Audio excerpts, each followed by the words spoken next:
ಎಲ್ರಿಗೂ ನಮಸ್ಕಾರ. ಇದು ಅಡುಗೆ ಸಮಯ ಚಾನಲ್ಗೆ ಪ್ರೀತಿಯ ಸ್ವಾಗತ.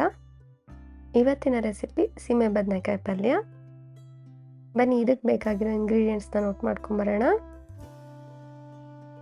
ಸೀಮೆ ಬದನೆಕಾಯಿ, ಈರುಳ್ಳಿ, ತೆಂಗಿನಕಾಯಿ ತುರಿ, ಸಾಸಿವೆ 1 ಟೀ ಸ್ಪೂನ್, ಜೀರಿಗೆ 1 ಟೀ ಸ್ಪೂನ್, ಅಡುಗೆ ಎಣ್ಣೆ 2 ಟೇಬಲ್ ಸ್ಪೂನ್, ಕಡಲೆಬೇಳೆ, ಹಸಿಮೆಣಸಿನಕಾಯಿ, ಕರಿಬೇವಿನ ಸೊಪ್ಪು, ಒಣಮೆಣಸಿನಕಾಯಿ, ಬೆಳ್ಳುಳ್ಳಿ. ಇದಿಷ್ಟು ಸೀಮೆ ಬದನೆಕಾಯಿ ಪಲ್ಯ ಮಾಡಲು ಬೇಕಾದ ಪದಾರ್ಥಗಳು. ಬನ್ನಿ ಹೇಗೆ ಮಾಡೋದು ಅಂತ ನೋಡೋಣ.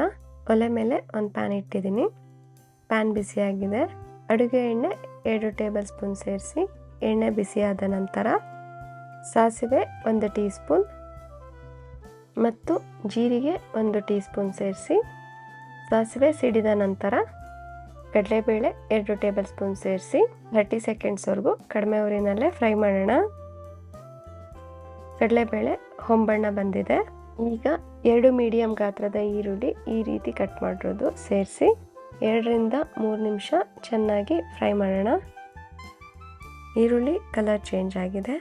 ಈಗ 5 ರಿಂದ 6 ಇಲುಕು ಕ್ರಷ್ ಮಾಡಿರೋಂಥ ಬೆಳ್ಳುಳ್ಳಿ, ಹಸಿಮೆಣಸಿನಕಾಯಿ 3 ರಿಂದ 4 ಈ ರೀತಿ ಕಟ್ ಮಾಡಿರೋದು, ಒಣಗಿದ ಮೆಣಸಿನಕಾಯಿ 2, ಕರಿಬೇವಿನ ಸೊಪ್ಪು ಸ್ವಲ್ಪ ಸೇರಿಸಿ ಇದನ್ನು ಕೂಡ 2 ರಿಂದ 3 ನಿಮಿಷದವರೆಗೂ ಚೆನ್ನಾಗಿ ಫ್ರೈ ಮಾಡಬೇಕು. ಈಗ ಚಿಕ್ಕ ಚಿಕ್ಕದಾಗಿ ಕಟ್ ಮಾಡಿರೋಂಥ ಸೀಮೆ ಬದನೆಕಾಯಿ ಸೇರಿಸೋಣ. ಸೀಮೆ ಬದನೆಕಾಯಿನ ಒಳಗಡೆ ಬೀಜ ಮತ್ತು ಮೇಲ್ಗಡೆ ಸಿಪ್ಪೆ ತೆಗೆದು ಈ ರೀತಿ ಚಿಕ್ಕ ಚಿಕ್ಕದಾಗಿ ಕಟ್ ಮಾಡಿ ಇಟ್ಕೊಂಡಿದ್ದೆ. ಸೀಮೆ ಬದನೆಕಾಯಿ ಸಿಪ್ಪೆ ತೆಗಿಬೇಕಾದ್ರೆ ಕೈ ಜಾರುತ್ತೆ ಫ್ರೆಂಡ್ಸ್. ಈ ರೀತಿ ಚಿಕ್ಕ ಚಿಕ್ಕದಾಗಿ ಕಟ್ ಮಾಡೋದ್ರಿಂದ ಸೀಮೆ ಬದನೆಕಾಯಿ ಬೇಗ ಬೇಯುತ್ತೆ. ಸೀಮೆ ಬದನೆಕಾಯಿನ 2 ರಿಂದ 3 ನಿಮಿಷ ಫ್ರೈ ಮಾಡಿದ ನಂತರ ಈಗ ರುಚಿಗೆ ತಕ್ಕಷ್ಟು ಉಪ್ಪು ಸೇರಿಸಿ ಇದನ್ನು ಚೆನ್ನಾಗಿ ಮಿಕ್ಸ್ ಮಾಡಿ 1 ಕಪ್ ನೀರು ಸೇರಿಸೋಣ.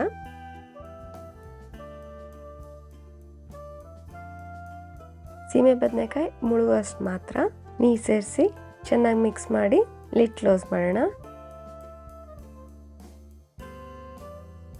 ಇದು 10 ನಿಮಿಷ ಮೀಡಿಯಂ ಫ್ಲೇಮ್ನಲ್ಲಿ ಚೆನ್ನಾಗಿ ಬೇಯಬೇಕು. 10 ನಿಮಿಷ ಆಗಿದೆ. ತರಕಾರಿ ಚೆನ್ನಾಗಿ ಬೆಂದಿದೆ.